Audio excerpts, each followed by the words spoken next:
Em todo o semiárido, a agropecuária é um segmento que vem garantindo o lucro de muitos produtores e o progresso dessa região. Mas muitos problemas ainda o atrapalham na criação dos animais, como por exemplo as doenças genéticas. Nessa edição do Ciência do Semiárido, você vai conhecer o grupo de micro-organismos e biotecnologias aplicados à agropecuária no semiárido, aqui da Universidade Federal do Vale do São Francisco, que desenvolve pesquisas para tentar identificar e solucionar esses problemas. Tá curioso para saber como? Então confira agora no Ciência no Semiárido.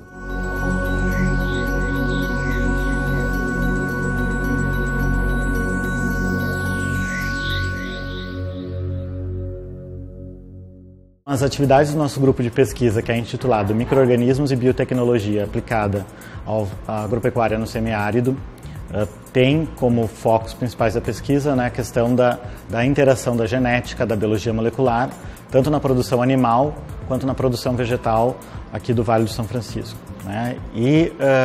dentro dessa linha nós temos diferentes pesquisadores que trabalham nesse sentido e da nossa parte a questão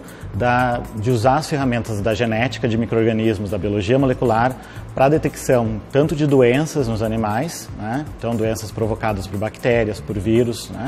e também a gente utiliza essas ferramentas para compreender como que esses agentes provocam doenças nos animais, algumas até com implicações para os seres humanos, e como que eles, além desse ataque, dessa doença provocada, como que eles fazem para resistir às opções de tratamento que a gente tem para combater e controlar essas doenças. Uma das ferramentas que a gente utiliza é a busca por variações no DNA dos animais que estejam relacionadas com alguma característica economicamente importante, visando selecionar esses animais para que a gente tenha um aumento na produção relacionada a essa característica de interesse. Por exemplo, um projeto que a gente tem em desenvolvimento seria relacionado à detecção de regiões do DNA, de genes relacionados com a codificação da presença de chifre em bovinos. A gente sabe que a presença de chifre em bovinos é uma característica que muitas vezes ela não é desejável pelo produtor, pelo fato de que o animal que tem chifre, ele é mais difícil de você conseguir manejar ele adequadamente, pela própria característica dele poder ser um pouco mais agressivo e também por brigas que possam acontecer entre os animais, e a presença do chifre pode causar o ferimento de um animal em relação ao outro. Então deseja-se escolher e selecionar animais que não tenham chifres para que possam se acasalar e produzir um rebanho que seja o que a gente chama de mocho, que é aquele animal que não possui chifre. Até hoje, na raça Nelore, que é uma raça que tem uma alta produção aqui no Brasil, um dos bovinos mais criados aqui no Brasil, não se sabe qual é o gene que está relacionado com a codificação, com a presença do chifre. Então, um dos projetos que a gente tem, que inclusive é em parceria com a Embrapa, a gente visa selecionar e identificar essas regiões do DNA que estão relacionadas com a presença do chifre, para que a gente possa, com base nessas variações do DNA, selecionar aqueles animais que geneticamente não têm a informação necessária para a presença do chifre. E aí você vai poder selecionar animais com base no DNA que não tenham já aquela predição genética para codificação do chifre. Para esse tipo de projeto, a gente está utilizando uma das tecnologias mais modernas que existem, que a gente utiliza o que a gente chama de chips, de SNPs, que são chips mesmo que analisam 800 mil variações no DNA de uma só vez. E é uma tecnologia muito moderna e que os estudantes eles podem ter acesso a fazer e analisar, e estando aqui dentro da universidade, estando aqui no interior do estado. Além de caprinos e ovinos, o projeto de pesquisa também busca estudar e entender a resistência genética dos peixes a infecções causadas por bactérias. Com base na informação presente no DNA do peixe, a gente conseguir selecionar aqueles animais que sejam resistentes à bactéria, e com isso a gente vai conseguir minimizar a taxa de mortalidade em função da presença desse micro-organismo no ambiente de criação desses animais. Inicialmente, a gente seleciona animais que a gente sabe previamente que é resistente e que é sensível a essa determinada bactéria,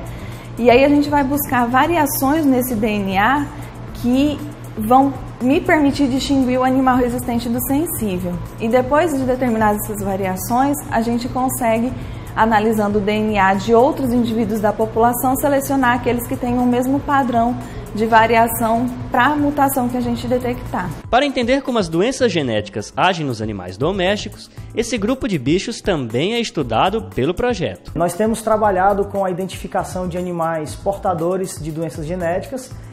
Inicialmente, nossos trabalhos focaram na espécie ovina e atualmente a gente está expandindo esses trabalhos para outras espécies, como por exemplo para felinos. Tá? Então, nosso primeiro projeto teve a intenção de identificar uma doença chamada de astenia cutânea, né, também chamada de síndrome de Ehlers-Danlos, em ovinos da raça White Dorper, aqui na região do Vale do São Francisco. Né? Essa é uma doença que vem acometendo animais dessa raça em vários países do mundo, como por exemplo Austrália, Nova Zelândia, África do Sul, Estados Unidos. Recentemente foram identificados animais aqui no Brasil e o nosso projeto objetivou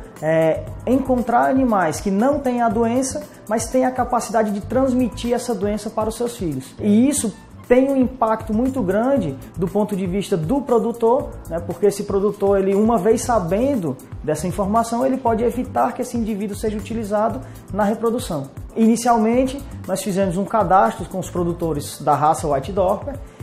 e fomos às propriedades, coletamos o sangue desses animais, trouxemos o sangue para o laboratório, extraímos o DNA, né, e através de uma técnica chamada de PCR-RFLP, nós fizemos a genotipagem, ou seja, nós identificamos